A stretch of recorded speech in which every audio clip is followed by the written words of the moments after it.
What's up, you guys? Welcome to episode 7 of the G.I. Joe action figure reviews, as today we're going to take a look at Dial Tone, released in 1986. When I look at Dial Tone, I remember a very specific scene from the 1987 G.I. Joe movie, where him and Mainframe were at the BET, aka the Broadcast Energy Transmitter, and seeing how it took place at the Snowy Mountains and witnessing two of my favorite tech guys adding chips into the system, it was something I always reenacted with my figures. Nonetheless, I loved watching that scene, and it's one I'll never forget. According to his bio, starting by the age of 10 and up to the age of 16, he created numerous versions of different equipments and gadgets by buying them from money he earned bagging groceries. The army was a way for him to further his education. He found that manning a radio in the field wasn't just passing time, but a job with a purpose. He also shares that one of the scariest things that can happen to you out in the field if you lose contact is that you are alone. There's no artillery support, airstrike, medvac, or even extraction. The cavalry ain't coming until the man with the radio tells them to.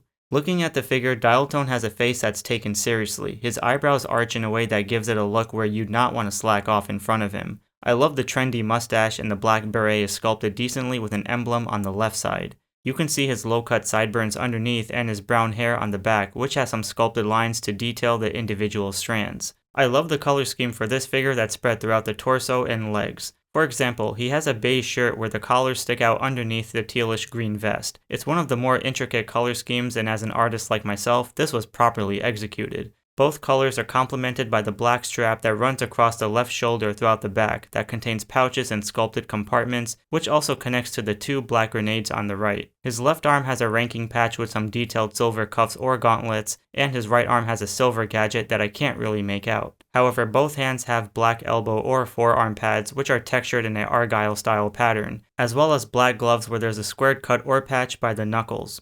The brown belt is actually beautifully sculpted, as it can contrast against the black straps of the pants with a silver buckle that has unique details if you look closely. Both sides of his waist contain some sort of silver gadgets, which I'm sure is ideal for his communication needs with some pins or buttons on the side.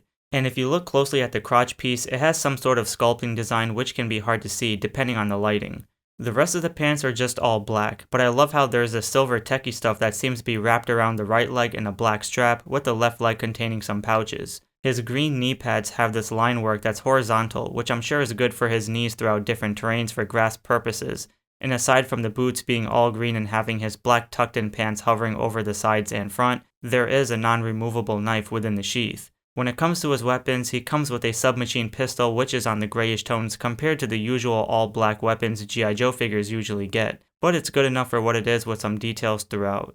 The big highlight here is the giant backpack, which is sculpted great. Though it's still in its grayish color tones with some intricate high-tech detail designs, there is a microphone that can be moved up and down and removed if needed, but it just adds more detail to the figure when he's equipped. I love how it arches slightly over the head, making the figure look even better, and I'm sure if this were in today's times, with the colors for the buttons, light-up features, and screens, it would look badass. Overall, being part of the communications team and expert for G.I. Joe, Dial Tone is quite a pivotal character to the team because, as his bio says, without him, you're literally on your own with death creeping around the corner. Missions would not be complete without him radioing the base for additional support and backup. So with that said, let me know in the comments below what you think about this figure, and be sure to give a like and subscribe for more reviews.